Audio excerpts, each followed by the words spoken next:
Viewers, welcome to வேபுக். இன்றைய தமிழ் வகுப்புல 10th standard new Tamil புக்ல இயல் 6ல இருக்கக்கூடிய இலக்கணமும் மொழித்திறன் பயிற்சி பகுதியை தான் டீட்டெயில்டா பார்க்க போறோம். இயல் 6ல இலக்கண பகுதியா அகப்பொருள் இலக்கணத்தை பத்தி கொடுத்திருக்காங்க. இந்த பகுதி டிஎன்பிஎஸ்சி நியூ சிலபஸ்ல கவர் ஆகல, இருந்தாலும் நீங்க கட்டாயம் இந்த பகுதியை படிக்கணும். எதற்காக அப்படின்னீங்கன்னா, நம்மளுடைய சிலபஸ்ல பொருந்தா சொல்லை தேர்ந்தெடுத்து ஒரு டாபிக் இருக்கு. சோ அந்த டாபிக் கீழ இதுல இருந்து கொஸ்டின்ஸ் கேட்கறதுக்கான வாய்ப்புகள் இருக்கு. அதாவது அகத்திணை புறத்திணைன்னு இருக்கு. அகத்திணையில ஒரு 3 கொடுத்துட்டு ஒரு புறத்திணையை கொடுத்து இதுல எது பொருந்தாததுன்னு கேட்கலாம். இல்லைன்னா சிறுபொழுது பெரும்பொழுது இருக்கு. இதுல ஏதாவது மிக்ஸ் மேட்ச் பண்ணி கேட்கறதுக்கான வாய்ப்புகள் இருக்கு. இது மட்டும் இல்லாம தவறான இணையை கண்டறிக அல்லது சரியான இணையை கண்டறிகன்னு கூட கேட்கறதுக்கான வாய்ப்புகள் இருக்கு. சோ அப்படி கேட்கும் போது சிலபஸ்ல இல்லையே நீங்க சொல்ல முடியாது. அவங்க எதுல இருந்து வேணாலும் கேட்கலாம். ஓகேங்களா? சோ அதனால 6th இருந்து 10th வரைக்கும் இருக்கக்கூடிய இலக்கணம் மொழித்திறன் பயிற்சிய எதையுமே சிலபஸ்ல கவர் ஆகல அப்படிலாம் பாக்காதீங்க. எல்லாத்தையுமே படிங்க. எதையுமே ஸ்கிப் பண்ணாம எல்லாத்தையுமே படிச்சு வச்சுக்கோங்க. At least 6th to 10th new புக்ல இருக்கிற இலக்கண பகுதியாவது கவர் பண்ணிடுங்க. ஓல்டு புக்ல கவர் பண்ணுமான்னு கேட்டா அது உங்களுடைய விருப்பம் தான். இன்னும் சொல்ல போனா 6th to 10th இங்க நியூ புக்ல என்ன இலக்கண பகுதி இருக்கோ அதேதான் உங்களுக்கு ஓல்டு புக்லயே இருக்கு. ஓல்டு புக்ல இருக்கிறத விட டீட்டெயில்டா நியூ புக்ல இருக்கு. சோ அதனால நியூ புக் மட்டும் படிச்சா கூட போதுமானதுதான். சோ அதனால தெளிவா படிச்சுக்கோங்க. இங்க அகப்பொருள் இலக்கணம் அப்படின்னு ஏன் இதை சொல்றாங்கன்னா, தமிழர்கள் என்ன பண்ணிருக்காங்கன்னா, அதாவது நம்மளுடைய முன்னோர்கள் என்ன பண்ணிருக்காங்கன்னா, நம்மளுடைய வாழ்க்கைய 2 பகுதியா பிரிக்கிறாங்க. ஒண்ணு அகம், இன்னொன்னு புறம் அப்படின்னு சொல்லிட்டு. அகம் அப்படின்னா என்னன்னா, ஒரு தலைவனுக்கும் தலைவிக்கும் நடுவுல இருக்கக்கூடிய அந்த உறவு, இல்வாழ்க்கை, காதல், இல்வாழ்க்கை தொடர்பானதுதான் என்னன்னா அகம். புறம் அப்படின்னா எல்லாருக்கும் வெளிப்படையா பேசக்கூடியது, எல்லாராலையும் வெளிப்படையாக சொல்லக்கூடிய ஒன்று. அதாவது ஒரு போரை பற்றியோ அல்லது கல்வியை பற்றியோ வீரத்தை பற்றியோ மரத்தை பற்றியோ அறத்தை பற்றியோ சொல்லக்கூடியதுதான் என்னன்னா புறப்பொருள் அப்படின்னு சொல்லுவாங்க. ஓகேங்களா? அப்ப நம்மளுடைய வாழ்க்கையை 2ஆக பிரிக்கிறாங்க. அதுதான் அகம் புறம். நம்மளுடைய வாழ்வியல அகம் புறம்னு 2ஆ பிரிச்சு இலக்கணம் சொல்லியிருக்காங்க. அப்போ அகப்பொருள் அப்படின்னு ஏன் பொருள் அப்படின்னா என்னன்னா ஒழுக்க முறை. அப்ப அக வாழ்க்கைனா இப்படித்தான் இருக்கணும், இந்த ஒழுக்கங்கள் எல்லாத்தையும் நீங்க ஒழுக்க நெறிகள் எல்லாத்தையும் ஃபாலோ பண்ணும் அப்படின்னு சொல்லி ஒரு இலக்கணம் வகுக்கிறாங்க. அதே மாதிரி புற வாழ்க்கைனா இப்படித்தான் இருக்கணும், இப்படித்தான் நீ வாழணும், இதெல்லாம் நீ ஃபாலோ பண்ணணும் அப்படின்னு சொல்லி அதற்கு ஒரு இலக்கணம் வகுக்கிறாங்க. அதைத்தான் அகப்பொருள் இலக்கணம், புறப்பொருள் இலக்கணம் அப்படின்னு சொல்றாங்க. இப்ப அகப்பொருள் இலக்கணம் அப்படின்னா எதை பத்தி சொல்லக்கூடியது அப்படின்னா, அன்புடைய தலைவனும் தலைவி இடையிலான உறவு நிலைகளை பற்றி கூறுவதுதான் இந்த அகத்திணை. அதுதான் இந்த அகப்பொருள் இலக்கணத்துக்கு கீழே வரக்கூடியது. அகத்திணை எத்தனை அப்படின்னு கேட்டீங்கன்னா 7 வகைப்படும். அதாவது அகத்திணைகள் 7. குறிஞ்சி, முல்லை, மருதம், நெய்தல், பாலை, கைக்கிளை, பெருந்திணை அப்படின்னு சொல்லி 7 திணைகள் அகத்திணைகள்னு சொல்லுவாங்க. இந்த 7 திணைகள்ல முதல் 5 திணைகளான, அதாவது நம்ம எல்லாருக்குமே தெரிஞ்ச குறிஞ்சி, முல்லை, மருதம், நெய்தல், பாலை, இந்த 5ம் அன்பின் 5 அப்படின்னு சொல்லுவாங்க. இது ரொம்ப இம்பார்ட்டன்ட். ஓகேங்களா? அகத்திணைகள் 7, அதுல முதல் 5 குறிஞ்சி, முல்லை, மருதம், நெய்தல், பாலை அன்பின் 5 அப்படின்னு சொல்லுவாங்க. அடுத்தது, இந்த திணைகளுக்கெல்லாம் முதற் பொருள், கருப்பொருள், உரிப்பொருள் இருக்கா அப்படின்னா இருக்கு. இந்த அன்பின் 5 சொல்லக்கூடிய 5 திணைகளுக்கும் முதற் பொருள், கருப்பொருள், உரிப்பொருள்கள் தனித்தனியே இருக்கு. அப்ப முதல் பொருள் அப்படின்னா என்னன்னா, இந்த திணைகளுடைய நிலமும் பொழுதும் தான் முதற் பொருள். அப்ப குறிஞ்சி அப்படின்னா குறிஞ்சி எவ்வகை நிலம், அதோடைய பொழுது, சிறுபொழுது என்ன, பெரும்பொழுது என்ன அப்படின்னு சொல்லக்கூடியதுதான் என்ன முதற் பொருள். ஓகேங்களா? அப்ப முதற் பொருள்ங்கிறது என்னது? நிலமும் பொழுதும் தான். இந்த திணைகளின் நிலமும் பொழுதும் தான் முதற் பொருள். ஐவகை நிலம் அப்படின்னு பாத்தீங்கன்னா, குறிஞ்சி நிலம் எதை சார்ந்ததுன்னா மலையும் மலை சார்ந்த இடமும் தான் குறிஞ்சி நிலம். முல்லை காடும் காடு சார்ந்த இடமும் தான் முல்லை நிலம். மருதம் வயலும் வயல் சார்ந்த இடமும். அடுத்தது நெய்தல் கடலும் கடல் சார்ந்த இடமும். பாலை திணைக்குரிய நிலம் எது அப்படின்னா சுரமும் சுரம் சார்ந்த இடமும். அது என்ன சுரம்? சுரம் அப்படின்னா பாலை நிலம்னு பொருள். இத கூட கேட்கலாம், சுரம் என்பதன் பொருள் என்ன அப்படின்னு கேட்கலாம். பாலை நிலம். ஓகேங்களா? வன்பால்னாலும் பாலை நிலம் தான், சுரம்னாலும் பாலை நிலம் தான். அப்ப பாலை நிலத்தை குறிக்கக்கூடிய சொற்கள் என்ன அப்படின்னா சுரம், வன்பால், இந்த 2மே குறிக்கும். ஓகேங்களா? சோ இந்த மாதிரி உங்களுக்கு கொஸ்டின்ஸ் கேட்கப்படலாம். அப்ப இந்த திணை நீங்க படிக்கும் பொழுது, இந்த போர்ஷன் படிக்கும் போதுதான் அங்க ஆன்சர் பண்ண முடியும். சோ அதனால எதையும் ஸ்கிப் பண்ணாம படிக்க பாருங்க. ஓகேங்களா? சுரமும் சுரம் சார்ந்த இடமும். சுரம்னா வறண்ட வெப்பமான ஒரு பகுதி, மணலால் சூழப்பட்ட ஒரு பகுதி தான். அப்ப பாலை நிலம்னா நம்ம எப்படி படிச்சிருப்போம் அப்படின்னா மணலும் மணல் சார்ந்த இடமும் படிச்சிருப்போம். சோ பாலைவனத்துல பாத்தீங்கன்னா மணல் மட்டும்தான் இருக்கும். ஏன் அப்படின்னா அங்க வறண்டு போயிருக்கும், நீர் இருக்காது, மரம் இருக்காது, எதுவுமே இருக்காது. அந்த மாதிரி ஏன் வறண்டு போயிருக்குன்னா நல்ல வெப்பமான பகுதி. சோ அதனால ஓகேங்களா? அப்ப வெப்பமான வறண்ட மணலும் மணல் சார்ந்த பகுதி தான் பாலை நிலம். அப்ப ஐவகை நிலங்களுக்கான நிலம் தெரிஞ்சிருச்சா? அப்ப அடுத்து நம்ம பார்க்கக்கூடியது என்னன்னா பொழுது. இந்த பொழுதையும் வந்து என்ன பண்றாங்கன்னா ரெண்டா பிரிக்கிறாங்க. பெரும் பொழுது, சிறு பொழுது அப்படின்னு சொல்லி ரெண்டா பிரிக்கிறாங்க. பெரும் பொழுது அப்படின்னா என்னன்னா ஒரு வருஷத்தை 6ஆ பிரிக்கிறாங்க. அததான் பெரும் பொழுதுன்னு சொல்லுவாங்க. அதாவது ஒரு ஆண்டை 6 கூறுகளாக பிரித்து பெரும் பொழுதுன்னு சொல்றாங்க. சோ என்னென்ன அப்படின்னு பாத்தீங்கன்னா கார்காலம், குளிர்காலம், முன்பனிக்காலம், பின்பனிக்காலம், இளவேநீர் காலம், முதுவேநீர் காலம். கார்காலம் அப்படின்னா ஆவணி மாசம், புரட்டாசி மாசம், இது ரெண்டும் சேர்ந்ததுதான் வந்து கார்காலம். குளிர்காலம் ஐப்பசி கார்த்திகை, முன்பனிக்காலம் மார்கழி தை, பின்பனிக்காலம் மாசி பங்குனி, இளவேநீர் காலம் சித்திரை வைகாசி, முதுவேநீர் காலம் ஆனி ஆடி. ஓகேங்களா? இப்ப 12 மாசம் இருக்குன்னா ரெண்டு மாசமா போட்டு 6 கூறுகளா பிரிக்கிறாங்க ஒரு வருஷத்தை. அதுதான் வந்து பெரும் பொழுது. அப்ப சிறு பொழுது அப்படின்னா என்னன்னா சிறு பொழுதுங்கிறது ஒரே ஒரு நாளை 6 கூறுகளா பிரிப்பாங்க. அப்ப ஒரு நாளை 6 கூறுகளாக பிரிப்பதுதான் என்னது சிறு பொழுது. என்னென்ன அப்படின்னு பாத்தீங்கன்னா காலை, நண்பகல், எற்பாடு, மாலை, யாமம், வைகறை அப்படின்னு சொல்லி 6ஆ பிரிக்கிறாங்க. காலை அப்படின்னா காலையில 6 மணில இருந்து 10 மணி வரைக்கும் இருக்கக்கூடிய அந்த 4 மணி நேரம் தான் வந்து காலை. ஏன்னா மொத்தமா எத்தனை மணி நேரம்? 24 மணி நேரமா? 24 மணி நேரத்தை 6ஆ பிரிக்கணும்னா 6 நாள் 24. அப்போ ஒவ்வொரு சிறு பொழுதும் 4 மணி நேரம் வரும். ஓகேங்களா? அப்ப காலை அப்படிங்கிறது 6 மணில இருந்து 10 மணி வரைக்கும். அடுத்தது நண்பகல்னா 10 மணில இருந்து 2 மணி வரைக்கும் இருக்கக்கூடிய அடுத்த 4 மணி நேரம் நண்பகல். அடுத்தது எற்பாடு. எற்பாடு அப்படிங்கிறது வந்து என்னன்னா இந்த 2 மணில இருந்து சாயந்தரம் 6 மணி வரைக்கும் இருக்கக்கூடியதுதான் ஏற்பாடு. அடுத்தது மாலை அப்படிங்கிறது வந்து 6 மணில இருந்து 10 மணி வரைக்குமே மாலைதான். ஓகேங்களா? யாமம் அப்படிங்கிறது இரவு 10 மணில இருந்து இரவு 2 மணி வரைக்கும் இருக்கக்கூடியது யாமம். வைகறை அப்படின்னா இரவு 2 மணில இருந்து காலையில 6 மணி வரைக்கும் இருக்கக்கூடியதுதான் வைகறை. ஓகேங்களா? இதுல ஏற்பாடு அப்படிங்கறத எப்படி பிரிக்கணும் அப்படின்னா எல் கூட்டல் பாடுன்னு பிரிக்கணும். எல் அப்படின்னா ஞாயிறு அப்படின்னு பொருள், பாடு அப்படின்னா மறையும் நேரம்னு அர்த்தம். அப்ப ஏற்பாடு அப்படின்னா ஞாயிறு மறையும் நேரம் அப்படின்னு அர்த்தம். ஓகேங்களா? அப்ப எல் பாடு. அடுத்தது ஏன்னா இது ஏற்பாடுங்கிறது 2 மணில இருந்து 6 மணி வரைக்குமா? அப்போ 12 மணில இருந்து அப்படியே சூரியன் கீழே இறங்குது இல்ல? அப்ப கீழே இறங்குது உச்சியில இருந்து இறங்கக்கூடிய அந்த நேரத்தை தான் நெற்பாடும்பாங்க. ஏன்னா சூரியன் வந்து மறைய போகுதுன்னு அர்த்தம். ஓகேங்களா? சோ அதான். அடுத்தது இப்போ முதல் பொருள் பார்த்தாச்சு. முதற் பொருள் அப்படிங்கிறது என்னது? நிலமும் பொழுதும். நிலம் அப்படிங்கிறது ஐவகை நிலம் பார்த்தாச்சு. பொழுது பெரும் பொழுது, சிறு பொழுது பார்த்தாச்சு. ஓகேங்களா? இதுல எந்தெந்த திணைக்கு எந்தெந்த பெரும் பொழுது, சிறு பொழுதுங்கிறத அடுத்து கொடுத்திருக்காங்க. ஏன்னா எல்லாத்துக்குமே இந்த 6 பெரும் பொழுதும் இருக்குமா? எல்லா திணைகளுக்குமே 6 சிறு பொழுது பொருந்துமா அப்படின்னு கேட்டீங்கன்னா கிடையாது. ஒவ்வொரு திணைக்கும் ஒரு பொழுது அப்படின்னு ஒண்ணு இருக்கு. ஓகேங்களா? இப்ப குறிஞ்சியை பொறுத்த வரைக்கும் குறிஞ்சிக்கான பெரும் பொழுது எதுனா குளிர்காலமும் முன்பனிக்காலமும். சிறு பொழுதுங்கிறது யாமம். முல்லைக்கு கார்காலம், சிறு பொழுது மாலை. ஆனா மருதத்துக்கும் நெய்தலுக்கும் 6 பொழுதுமே 6 பெரும் பொழுதுகளுமே வரும். ஆனா சிறு பொழுது மருதத்துக்கு வைகறை, நெய்தலுக்கு ஏற்பாடு, பாலைக்கு இளவேனில், முதுவேனில், பின்பனி காலம் தான் பெரும் பொழுது. சிறு பொழுது என்னன்னா நண்பகல். ஓகேங்களா? சோ அப்ப முதற் பொருள் பார்த்தாச்சா? அடுத்து நம்ம பார்க்கக்கூடியது என்னன்னா கருப்பொருள். அதாவது பொருள் அப்படிங்கிறது வந்து ஒவ்வொரு திணைக்கும் முதற் பொருள், கருப்பொருள், உரிப்பொருள் 3மே இருக்கும். சோ முதற் பொருள் பார்த்தாச்சு. அடுத்து நம்ம பார்க்கக்கூடியது கருப்பொருள்.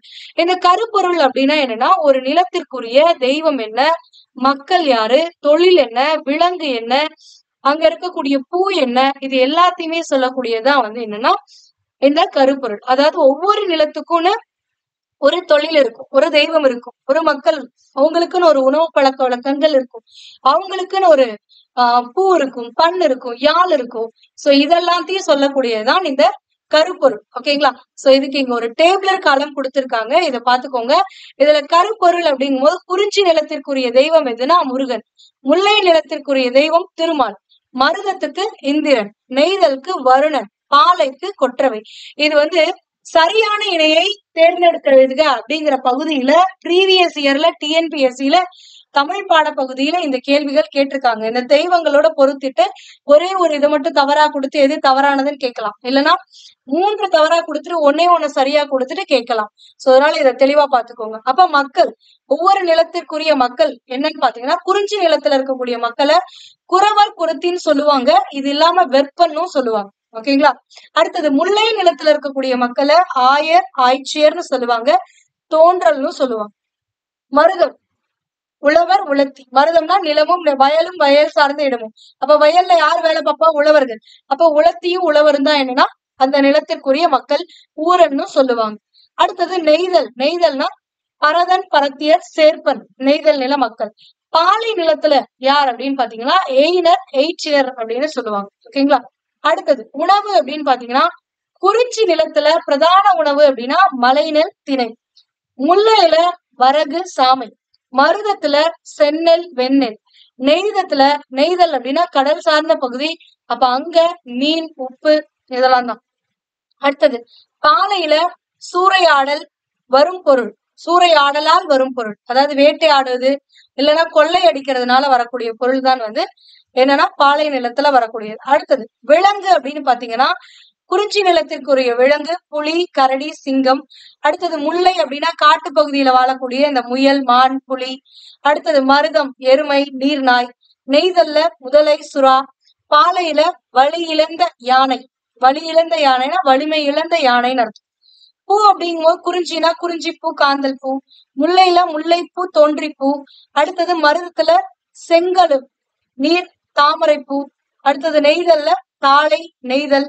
அடுத்தது பாலையில குரவம், பாதிரி. இந்த பூக்கள்லாம் இந்த தாளை பூல இந்த நெய்தல் நிலத்தை பத்தி பாடும் பொழுது அகத்திணை இதுல வந்து நிறைய பாடல்கள் இந்த தாளைப்பூ வச்சு பாடியிருப்பாங்க. சோ ஏன் அப்படின்னா அவங்க நிலத்திற்குரிய பூ அது. ஓகேங்களா? அடுத்தது மரம். குறிஞ்சி நிலத்தை பொறுத்த வரைக்கும் அகில், வேங்கை மரம். முல்லை நிலத்துக்கு கொன்றை, காயா மரம். அடுத்தது மருதத்துல காஞ்சி, மருத மரம். நெய்தல் புன்னை, ஞாழல் மரம். அடுத்தது பாலையில இலுப்பை, பாலை. இந்த கொன்றை, காயா மலர்கள்லாம் இந்த முல்லைத்திணையை பத்தி பாடும் பொழுது முல்லைப்பாடல்னு ஒண்ணு இருக்கு, முல்லைப்பாட்டு. அதுல வந்து இந்த கொன்றை, காயா மலர்களை பத்தி எல்லாம் சொல்லியிருப்பாங்க. இந்த மரத்துல வரக்கூடிய மலர்கள் தான் கொன்றை மலர், காயா மலர்லாம். ஓகேங்களா? அடுத்தது பறவை. குறிஞ்சி நிலத்திற்குரிய பறவை கிளி, மயில். முல்லை நிலத்திற்குரிய பறவை காட்டுக்கோழி, மயில். மருதம் நாரை, நீர்க்கோழி, அன்னம். நெய்தல் கடற்காகம். பாலையில பருந்து, புறா. இதெல்லாமே. ஊர் அப்படின்னு பாத்தீங்கன்னா, குறிஞ்சி நிலத்துல ஊர் என்னன்னு சொல்லுவாங்கன்னா சிறுகுடின்னு சொல்லுவாங்க. முல்லை நிலத்துல பாடி, சேரின்னு சொல்லுவாங்க. மருதத்துல பேரூர், மூதூர்னு சொல்லுவாங்க. நெய்தல்ல ஊர்களை பட்டினம், பாக்கம்னு சொல்லுவாங்க. பாலையில குறும்பு அப்படின்னு சொல்லுவாங்க. ஓகேங்களா? அடுத்தது நீர். குறிஞ்சி நிலத்துல என்ன நீர் இருக்கும் அப்படின்னா அருவி நீர் தான் இருக்கும். அருவி நீர், சுனை நீர் இதெல்லாம் தான் இருக்கும். ஏன்னா மலையில என்ன இருக்கும்னா அருவி, சுனை தான் இருக்கும். அடுத்தது நெய்தல்ல காட்டு பகுதியில ஆறு ஓடும். அப்ப காட்டாறு. மருதத்துல மனை, கிணறு, பொய்கை இதெல்லாமே குளம், கிணறு எல்லாம் வெட்டி மருதம் நிலம், வயலும் வயல் சார்ந்த இடங்கள்ல இருக்கு. அடுத்தது மணற்கிணறு, உவர்களி தான் வந்து நெய்தல் நிலத்துல இருக்கக்கூடியது. வற்றிய சுனை கிணறு தான் வந்துட்டு பாலையில இருக்கக்கூடியது. பறை அப்படின்னா குறிஞ்சி நிலத்திற்குரிய பறை தொண்டகம். முல்லை நிலத்திற்குரிய பறை ஏறுகோட்பறை. அடுத்தது மருத நிலத்திற்குரிய பறை மணமுலா, நெல்லரிக்கிணை. நெய்தல் நிலத்திற்குரிய பறை மீன்கோட்பறை. துடிப்பறை வந்து பாலை நிலத்திற்குரியது. இது ப்ரீவியஸ் இயர்ல இந்த பறையை வச்சு கேள்வி கேட்டிருக்காங்க. யாழ் அப்படின்னா குறிஞ்சியால். குறிஞ்சிக்கு முல்லைக்கு முல்லையால், மருதத்துக்கு மருதையால், நெய்தலுக்கு விளரியால், பாலைக்கு பாலையால். அப்படியே வரும். நெய்தலுக்கு மட்டும் விளரியால்னு வரும். ஓகேங்களா? பண் அப்படிங்கும் போது குறிஞ்சிக்கு குறிஞ்சிப்பண், முல்லைக்கு முல்லைப்பண், மருதத்துக்கு மருதப்பண். ஆனா நெய்தலுக்கு செவ்வழிப்பண், பாலைக்கு பஞ்சுரப்பண். தொழில். குறிஞ்சி நிலத்துல என்ன தொழில்னா தேன் எடுத்தல். அந்த மரத்துல இருக்கக்கூடிய தேன்கள் எடுப்பாங்க. மலை பொந்துல இருக்கக்கூடிய தேன் எடுக்கிறது. மலையில இருக்கக்கூடிய அந்த பொந்துல அந்த பாறைக்கோடைய இடுக்கிழக்கு வந்து கிழங்குகளை அகழ்ந்து எடுப்பாங்க. அதுதான் அவங்களுடைய தொழில். முல்லை நிலத்துல அப்படிங்கும் போது ஏறு தழுவுதல், நிறை மேய்த்தல், ஆணிரைகளை மேய்த்தல் இதெல்லாமே அவங்களுடைய தொழில். இதுவே வயல் சார்ந்த இடமான மருதத்துல என்ன பண்ணுவாங்கன்னா நல்ல உழவு செய்வாங்க, நெல் அறுப்பாங்க, களை பறிப்பாங்க. இதெல்லாம் தான் அவங்களுடைய தொழில். கடலும் கடல் சார்ந்த இடமான நெய்தல்ல என்ன தொழில் அப்படின்னா மீன் பிடித்தல், உப்பு விளைத்தல் தான் அவங்களுடைய இது. அடுத்தது பாலையில என்ன பண்ணுவாங்கன்னா ஒண்ணுத்தையும் விளைவிக்கவும் முடியாது, எதுவுமே பண்ண முடியாது. அப்ப அங்க என்ன பண்ணுவாங்கன்னா அந்த வழியா போறவங்க கிட்ட வழிப்பறிப்பாங்க, அவ்வளவுதான். அப்ப வழிப்பறித்தல் தான் பாலை நில மக்களுடைய தொழில். நிறை கவர்தல், அந்த வழியா ஆணிரைகள் மேய்க்கிறாங்க அப்படின்னா, ஆடுகள் போது மாடு கொண்டு போறாங்க அப்படின்னா அதெல்லாம் பறிச்சிடுறது. சோ அதுதான் ஓகேங்களா. சோ அப்ப கருப்பொருளும் பார்த்தாச்சு. குறிப்பொருள்கள் உங்களுக்கு அடுத்த ஹையர் ஸ்டடீஸ்ல கொடுத்திருப்பாங்க ஓகேங்களா. அடுத்தது குளிர்காலத்தை பொழுதாக கொண்ட நிலங்கள் எது அப்படின்னா குறிஞ்சி, மருதம், நெய்தல் நிலங்கள். பாருங்க, ஏன்னா குளிர்காலம் அப்படிங்கிறது எது? ஐப்பசி, கார்த்திகை. இத வந்து பொழுதா கொண்டிருக்கக்கூடியது எது அப்படின்னு பாத்தீங்கன்னா குளிர்காலம். 6 காலங்களையும் உடையது மருதம், 6 பெரும்பொழுதுகளையும் உடையது நெய்தல். அது இல்லாம குளிர்காலம் எதற்கு இருக்கு? குறிஞ்சிக்கு இருக்கு. அப்ப குறிஞ்சி, மருதம், நெய்தலுக்கு தான் இந்த குளிர்காலமானது, அந்த குளிர்காலமானது பொருந்தும் ஓகேங்களா. சோ இந்த மாதிரி கூட கொடுத்திருக்கலாம். சோ குளிர்காலம் குறிஞ்சி, மருதல், நெய்தல் கொடுத்துட்டு இன்னொரு திணையை கொடுத்திருக்கலாம்.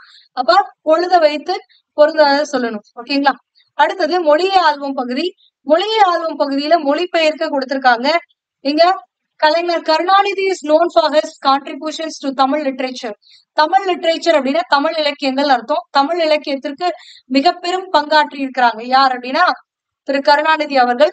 அடுத்தது his contributions covers a wide range. அவருடைய பங்களிப்பு மிகப்பெரியது, மிகப்பெரிய அளவுல அவர் பங்களிச்சிருக்காரு. Poems, letters, screen play, novels, biographies, historical novel, stage play, அடுத்தது டயலாக்ஸ் அண்ட் மூவி சாங்ஸ், இந்த மாதிரி பல விஷயங்களை பண்ணியிருக்காரு. அது கவிதை ஏற்றிருக்காரு, கடிதம் எழுதியிருக்கிறாரு, திரைக்கதை எழுதியிருக்கிறாரு, நாவல்கள் எழுதியிருக்காரு, சிறு புதினம் எழுதியிருக்காரு, பயோகிராஃபி தன் வரலாறு எழுதியிருக்காரு, ஹிஸ்டாரிக்கல் நாவல்ஸ் எல்லாம் வரலாற்று நூல்கள்லாம் எழுதியிருக்கிறாரு, ஸ்டேஜ் பிளே நாடக கதைகள் நாடகம் ஏற்றிருக்கிறாரு. அடுத்தது டயலாக்ஸ் கதைகள், நாடகத்துல அந்த டயலாக்ஸ் எழுதியிருக்காரு, வசனம் எழுதியிருக்கிறாரு, பாடல்கள் திரைப்பட பாடல்கள் இயற்றிருக்கிறார். சோ இந்த மாதிரி தமிழுக்கு மிகப்பெரிய பங்காற்றி இருக்கிறாரு அப்படின்றார். He has written குறள் ஓவியம் ஃபார் திருக்குறள், தொல்காப்பிய பூங்கா, அடுத்தது Poompuhar as well as many poems, essays and books. அதாவது குறள் ஓவியம்னு திருக்குறளை வைத்து ஒன்றை எழுதியிருக்கிறாரு, தொல்காப்பிய பூங்கா அப்படின்னு சொல்லி தொல்காப்பியத்தை வைத்து ஒன்றை எழுதியிருக்கிறாரு, பூம்புகார் பத்தி எழுதியிருக்கிறாரு. இந்த மாதிரி நிறைய பாடல்கள், எஸ்சிஎஸ் கட்டுரைகளை வந்து எழுதியிருக்கிறாரு.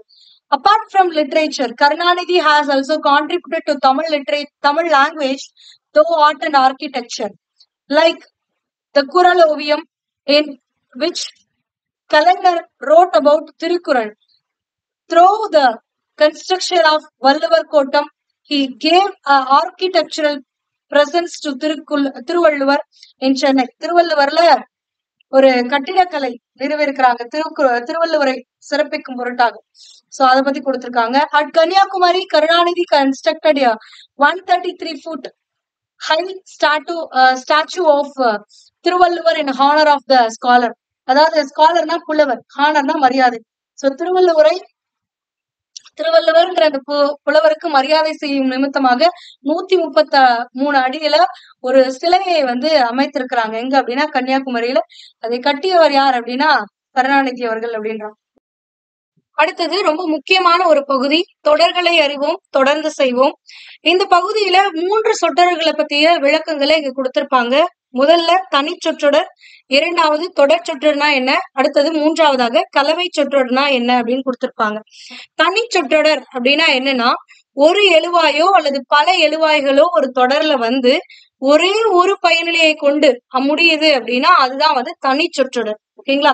சோ ஒரு எழுவாயும் வரலாம், பல எழுவாய்களும் வரலாம், ஆனா பயனிலை வந்து ஒன்னே ஒண்ணுதான் வரணும். அந்த மாதிரி வந்துச்சுன்னா அது தனி சொற்றொடர் அப்படின்றாங்க. எடுத்துக்காட்டா மேரி பேருந்திற்காக காத்திருக்கிறார் அப்படின்றமா. எழுவாய் அப்படின்னா என்ன டெபினிஷன் ஞாபகம் இருக்கா? 9th ஸ்டாண்டர்ட்ல இயல் 1ல நம்ம படிச்சிருக்கோம். தொடர் இலக்கணத்துல எழுவாய்னா என்ன, பயனிலைனா என்ன, செயல்படு பொருள்னா என்னட்டு. எழுவாய் அப்படின்னா ஒரு தொடர்ல யார், எது, எவை அப்படிங்கிற கேள்விகளுக்கு பதிலாக அமையக்கூடிய சொற்களை தான் எழுவாய் அப்படின்னு சொல்லுவோம். அப்போ மேரி பேருந்திற்காக காத்திருக்கிறார், இந்த சொற்றொடரை ஒரு கேள்வி தொடரா மாத்துங்க. யார் பேருந்திற்காக காத்திருக்கிறார்? மேரி. அப்ப யார் அப்படிங்கிற அந்த கேள்விக்கு பதிலாக அமைவதனால் இந்த மேரிங்கிறது தான் இந்த தொடர்ல எழுவாய். அப்போ இங்க எத்தனை எழுவாய் வந்திருக்கு அப்படின்னா ஒரே ஒரு எழுவாய், அதுவும் மேரி அப்படிங்கிறது மட்டும்தான் ஓகேங்களா. காத்திருக்கிறார். இப்ப மேரி பேருந்திற்காக அப்படிங்கும் போது அந்த தொடர் முற்று பெற்றுருச்சா அப்படின்னா முற்று பெறல. பொருள் முழுமையா வந்துருச்சானா பொருள் முழுமையா வரல. ஆனா காத்திருக்கிறார் அப்படிங்கிற அந்த ஒரு வினைச்சொல் வந்து இந்த தொடர்ல சேரும் பொழுதுதான் இந்த தொடர் முழு பொருளை தருது. அப்போ இந்த மாதிரி ஒரு தொடர்ல ஒரு சொல் வந்து சேருவதனால் முழு பொருளை தருது அப்படின்னா அந்த சொல்லத்தான் பயனிலை அப்படிம்போம். சோ அந்த பயனிலை ங்கிற சொல்லானது வினைச்சொல்லா இருக்கலாம், பெயர் சொல்லா இருக்கலாம், ஏன் ஒரு சில நேரங்கள்ல வினாச்சொல்லா கூட இருக்கலாம். ஓகேங்களா? அப்படிங்கும் போது இங்க காத்திருக்கிறார் அப்படிங்கிற இந்த சொல் வந்து சேருவதனால்தான் இந்த தொடருக்கு முழு பொருளே கிடைக்குது. அதனால இதுதான் வந்து என்னன்னா பயனிலை. இந்த சொல் வந்து ஒரு வினைச்சொல் அப்படிங்கிறதுனால காத்திருத்தல் அப்படிங்கிறது வந்து ஒரு வினை ஒரு செயலை குறிக்குது. சோ அதனால இது வந்து வினை பயனிலை அப்படின்னு சொல்லுவாங்க. இத பத்தி இங்க வேண்டாம். ஓகேங்களா? எதற்காக? பேருந்திற்காக. அப்ப எதற்காகங்கிற கேள்விக்கு பதிலாக அமைவதனால் அது செய்யப்படு பொருள். எதை, எதற்காக, யாரை அப்படிங்கிற கேள்விகளுக்கெல்லாம் பதிலா அமைஞ்சிச்சுன்னா அது செய்யப்படு பொருள். சோ இத பத்தி எல்லாம் நம்மளுக்கு கவலை இல்ல. தனிச்சொற்றொடர்னா ஒரு எழுவாய் வரலாம் அல்லது பல எழுவாய் வரலாம். ஆனா மொத்தத்துல எத்தனை பயனிலை தான் வரணும்? ஒரே ஒரு பயனிலை தான் வரணும். அப்ப இங்க ஒரே ஒரு பயனிலையை கொண்டு ஒரு எழுவாய் வந்துள்ளதனால் இது தனி சொற்றொடர் அப்படின்னு சொல்லுவாங்க. இதுவே பல எழுவாய்கள் கூட வரலாம். அடுத்த தொடர பாருங்களேன். மேரியும் கனகாவும் பேருந்தில் ஏறினர்னு இருக்கா. இதுல யார் பேருந்தில் ஏறினர்? மேரி, கனகா 2 பேருமே ஏறிருக்காங்க. அப்போ இந்த இடத்துல யாருங்கிற கேள்விக்கு மேரியும் பதிலா வருது, கனகாவும் வருது. சோ அதனால இந்த 2மே எழுவாயா எடுத்துக்கணும். அப்ப மேரியுங்கிறது எழுவாய் தான், கனகாங்கிறது எழுவாய் தான். இப்ப இந்த தொடர்ல 2 எழுவாய்கள் வந்திருக்கிறது. அது செய்த செயல் என்ன? ஏறினார்கள். ஏன்னா மேரியும் கனகாவும் பேருந்தில்லாம் தொடர் முற்று பெறல, பொருளும் முழுமையா தரல. ஏறினார் அப்படிங்கிற அந்த சொல் வரும் பொழுதுதான் இந்த தொடர் முற்று பெறுது, பொருளும் முழுமையா தருது. அப்ப இதத்தான் வந்து பயனிலை அப்படின்னு சொல்லுவாங்க. அப்போ இந்த தொடர்லயும் 2 எழுவாய் வந்திருக்கிறது. ஆனா பயனிலை எத்தனைதான் வந்திருக்கு? ஒன்னே ஒண்ணுதான் வந்திருக்கு. ஓகேங்களா? சோ அப்ப இந்த மாதிரி ஒரு எழுவாயோ அல்லது பல எழுவாய்களோ வந்து ஒரே ஒரு பயனிலையை கொண்டு முடியுது அப்படின்னா அத தனி சொற்றொடர் அப்படின்னு சொல்லுவாங்க. அடுத்து நம்ம பார்க்கக்கூடியது என்னன்னா தொடர் சொற்றொடர். தொடர் சொற்றொடர் அப்படின்னா என்னன்னா ஒன்றுக்கும் மேற்பட்ட பயணிகளை கொண்டிருக்கும். அதாவது ஒரே எழுவாய் ஒன்னா இருக்கும். ஆனா பயனிலை நிறைய இருக்கும். சோ அந்த மாதிரி வந்துச்சு அப்படின்னா அது வந்து தொடர் சொற்றொடர் அப்படின்னு சொல்லுவாங்க. எடுத்துக்காட்டா இங்க பாருங்களேன்.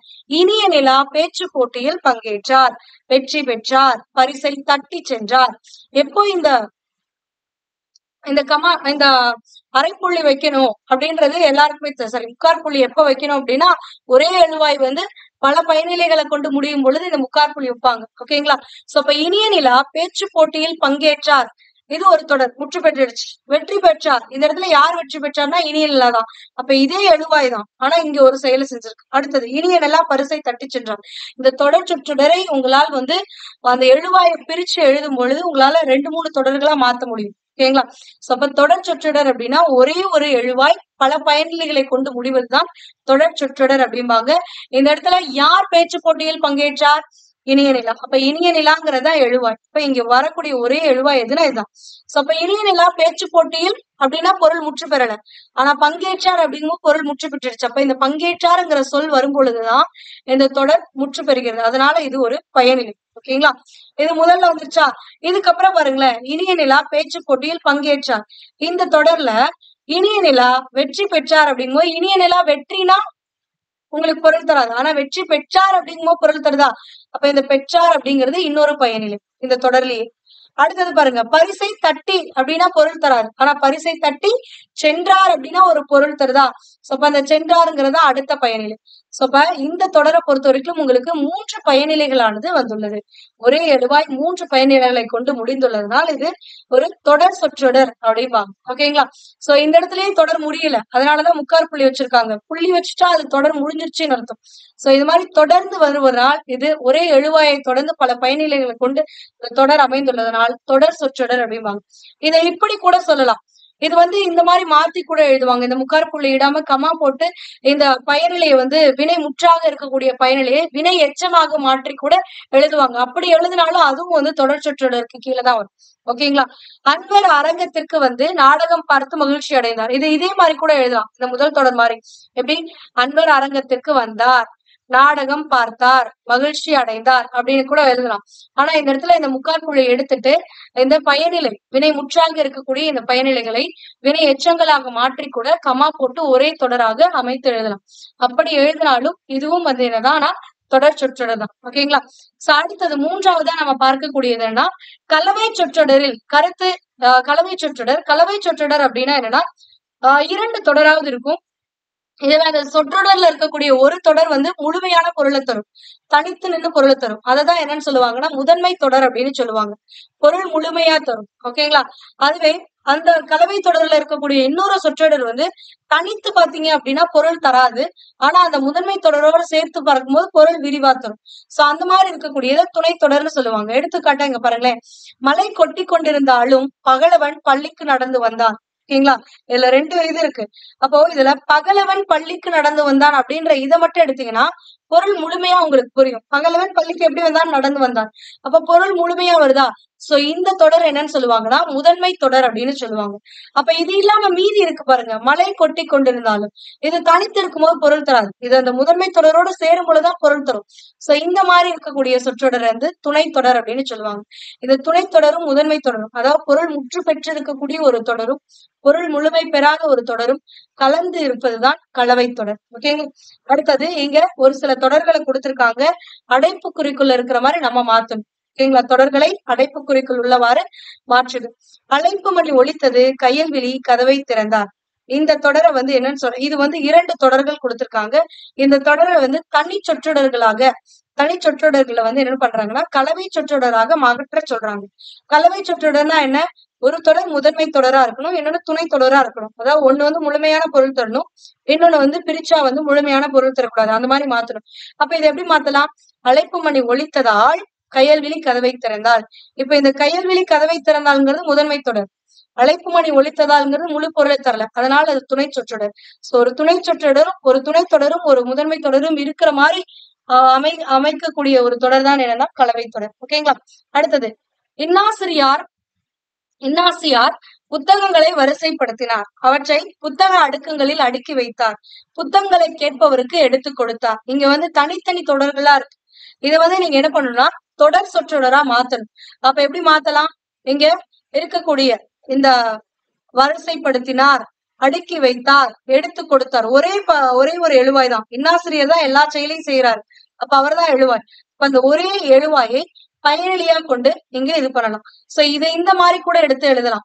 இன்னாசிரியார் புத்தகங்களை வரிசைப்படுத்தினார், ஒரு முக்காற்புள்ளி, அவற்றை புத்தக அடுக்கங்களில் அடுக்கி வைத்தார், ஒரு முக்காற்புள்ளி, புத்தகங்களை கேட்டவருக்கு எடுத்து கொடுத்தார், புள்ளி. சோ இந்த மாதிரி பண்ணீங்கன்னா இந்த ஃபர்ஸ்ட் கேட்டகரியில வரும்.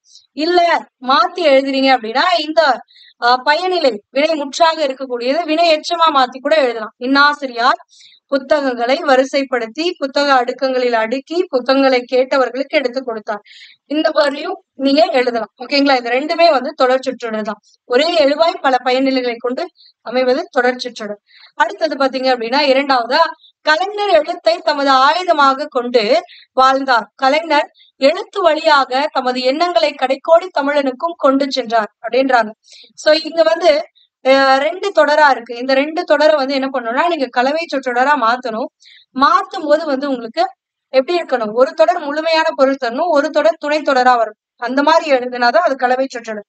அப்போ கலைஞர்ங்கிற ஒரே எழுவாய் எடுத்துக்கோங்க. கலைஞர் எழுத்தை தமது ஆயுதமாக கொண்டு வாழ்ந்ததனால் எழுத்து வழியாக தமது எண்ணங்களை கடைக்கோடி தமிழனுக்கு கொண்டு சென்றார் அப்படின்னு மாத்துங்க.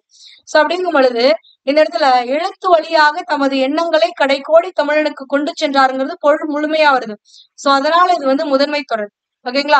கலைஞர் எழுத்தை தமது ஆயுதமாக கொண்டு வாழ்ந்ததால் அப்படிங்கிறது முழு பொருள் தரல, அது துணை தொடர் ஆயிடும்.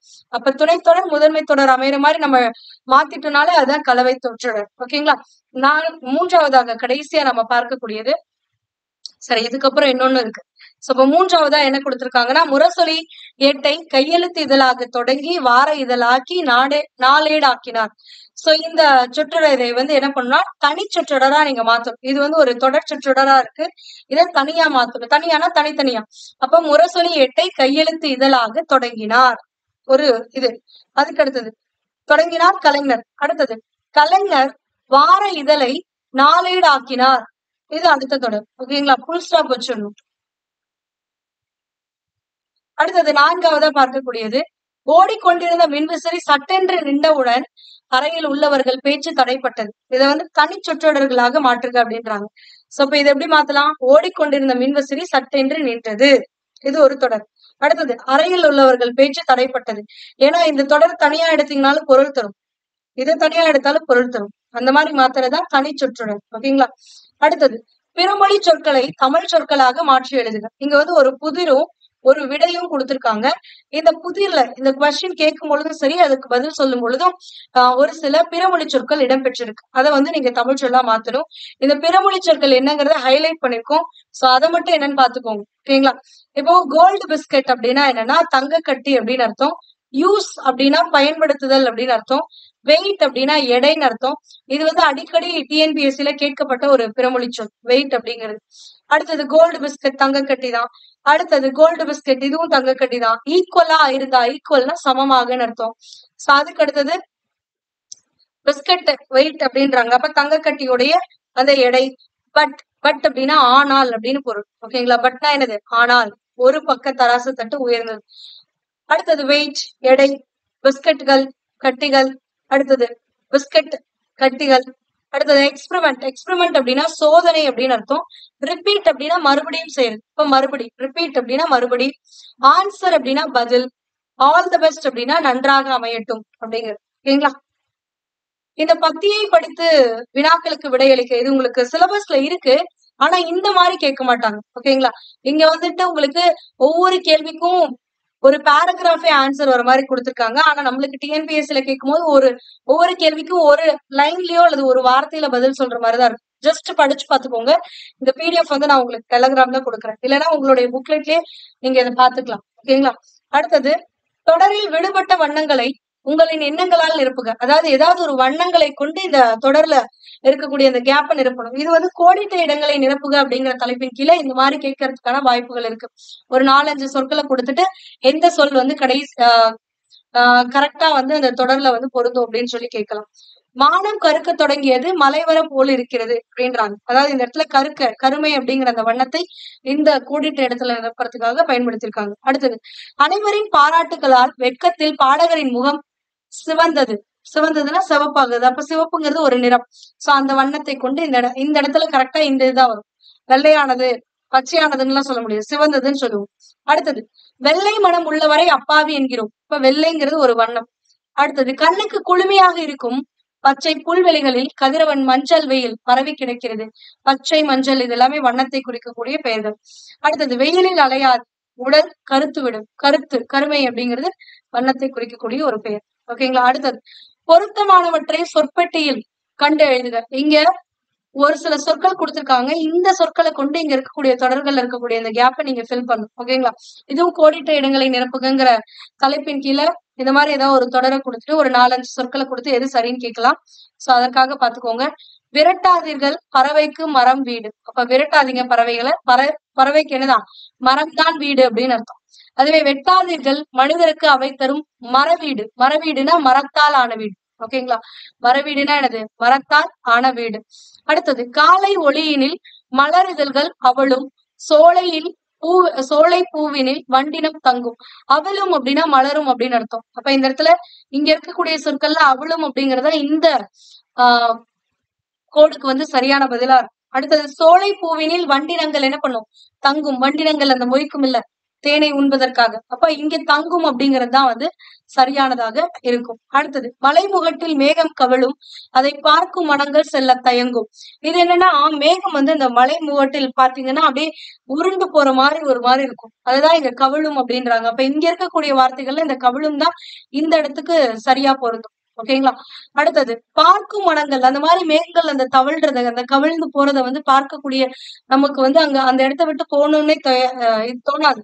சோ அதனால பார்க்கும் மனங்கள் செல்ல தயங்கும். அங்கிருந்து செல்ல தயங்கும். இப்ப தயங்குங்கிறது அடுத்த கோடுக்கானது. அடுத்தது வாழ்க்கையில் தோற்பவர் மீண்டும் வெல்வர். அதாவது தோத்து போறவங்க கண்டிப்பா என்ன பண்ணுவாங்கன்னா மீண்டும் வெல்வார்கள். இதை தத்துவமாய் பார்ப்பவர் முயற்சி மேற்கொள்வார். இதை ஒரு தத்துவமா பாக்குறவங்க கண்டிப்பா அந்த தோல்வியிலிருந்து வெற்றி காணணுங்கிற அந்த முயற்சியை மேற்கொள்வார்கள். ஓகேங்களா? அப்ப தோற்பவர் பார்ப்பவர். கைத்தட்டலே கவிஞருக்கு விருது அவையோரின் ஆர்வமே அவருக்கு விருந்து. ஒரு நிகழ்ச்சியை முடிக்கும் பொழுது அந்த பார்வையாளர்கள் கிட்ட இருந்து வரக்கூடிய அந்த கைத்தட்டல் தான் அந்த நிகழ்ச்சியை நடத்தியவருடைய மிகப்பெரிய விருதாக இருக்கும். அப்ப கைத்தட்டலே கவிஞருக்கு விருது. அவையோரின் ஆர்வமே. அதுவே அந்த நிகழ்ச்சி நடந்து கொண்டிருக்கும் போது அவர்கள் செய்யக்கூடிய அந்த ஆரவாரமே அவர்களுக்கு மிகப்பெரிய விருந்தாக இருக்கும். ஓகேங்களா. அடுத்தது அகராதியியல். அகராதியல்னா பொருள் தருக. இதுல தாள் அப்படின்னா 2 பொருள் இருக்கு. தாள் அப்படிங்கிறதுக்கு. தாள் அப்படின்னா நம்மளுடைய நாக்க தாள்னு சொல்லுவாங்க. அது மட்டும் இல்லாம தாலாட்டு இருக்கு பாருங்க. நாக்கை கொண்டு பாடக்கூடிய அந்த பாட்டு இருக்குல்ல. சோ அந்த தாலாட்டை வந்து என்னன்னு சொல்லுவாங்கன்னா தாள்னு சொல்லுவாங்க. அடுத்தது உழுவை. ப்ரீவியஸ் இயர்ல கேட்கப்பட்ட ஒரு சொற்பொருள். உழுவை அப்படின்னா புலின்னு அர்த்தம். அகவுதல் அப்படின்னா அழைத்தல் அப்படின்னு அர்த்தம். ஏந்தெழில். எழில்னா அழகுன்னு அர்த்தம். இப்ப ஏந்தெழில் அப்படின்னா மிக்க அழகுன்னு அர்த்தம். அணிமை. இதுவும் வந்து ப்ரீவியஸ் இயர்ல டிஎன்பிஎஸ்சில கேட்கப்பட்ட ஒரு சொல். அணிமை அப்படின்னா பக்கத்துல அல்லது உண்மையான அப்படின்னு பொருள். ஓகேங்களா. சோ இத வந்து எதிர்ச்சொல்ல கேட்டிருந்தாங்க. அணிமைனா என்னன்னு கேட்டிருந்தாங்க. அணிமைனா பக்கத்துலன்னு அர்த்தம். அதாவது அண்மை ஆஹ் அருகில அப்படின்னு அர்த்தம். அப்ப அணிமைக்கான எதிர்ச்சொல் என்னன்னா செய்மை அப்படின்னு சொல்லலாம். ஓகேங்களா. அதுக்கு அடுத்தது நிற்க அதற்கு தகல கலை சொற்கள் அறிவோம் பகுதி கொடுத்திருக்காங்க. இந்த கலை சொற்கள் அறிவோம்ல ஃபர்ஸ்ட் பிளே ரைட். பிளே ரைட்னா நாடக ஆசிரியர். ஓகேங்களா. பிளேனா நாடகம், ரைட்னா எழுதுறவங்க. சோ இப்ப நாடக ஆசிரியர்.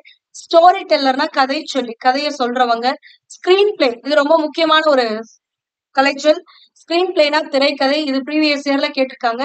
ப்ரீவியஸ் இயர்ல தகுதி தேர்வுல அடிக்கடி கேட்கப்பட்ட ஒரு கலைச்சொல்னா இந்த ஆஸ்தட்டிக்ஸ். ஆஸ்தட்டிக்ஸ் அப்படின்னா அழகியல் அர்த்தம். இதை முருகியல்னு கூட சொல்லுவாங்க. ஓகேங்களா. இதை தெளிவா பாத்துக்கோங்க. இதுக்கு 2 பொருள் இருக்கு. அழகியலும் வரும், முருகியலும் வரும். ரெண்டுமே அழகியலை தான் குறிக்கக்கூடியது. ஓகேங்களா. சோ இது ரொம்ப முக்கியமானது. சோ இப்ப இயல் 6ல இருக்கக்கூடிய இலக்கண பகுதியும் மொழித்திறன் பயிற்சி பகுதியும் இன்றைய வகுப்புல பார்த்திருக்கோம். இந்த இதுல உங்களுக்கு ஏதாவது சந்தேகம் இருந்துச்சு அப்படின்னா அதை கமெண்ட் பண்ணுங்க. அதுக்கான எக்ஸ்பிளனேஷனை நம்ம அடுத்த வகுப்புல பார்க்கலாம். சோ இந்த அகப்பொருள் இலக்கணத்தை பத்தி உங்களுக்கு ஜஸ்ட் தெரிஞ்சுக்கோங்க. சிலபஸ்ல இல்ல, பட் பொருந்தாத சொல்லை தேர்ந்தெடுத்தல் இதுகளை கேட்கப்படலாம். சோ அதனால தெரிஞ்சு வச்சுக்கோங்க. ரொம்ப இம்பார்ட்டன்ட் ஆனது. For more videos, stay tuned with BMO. Thank you.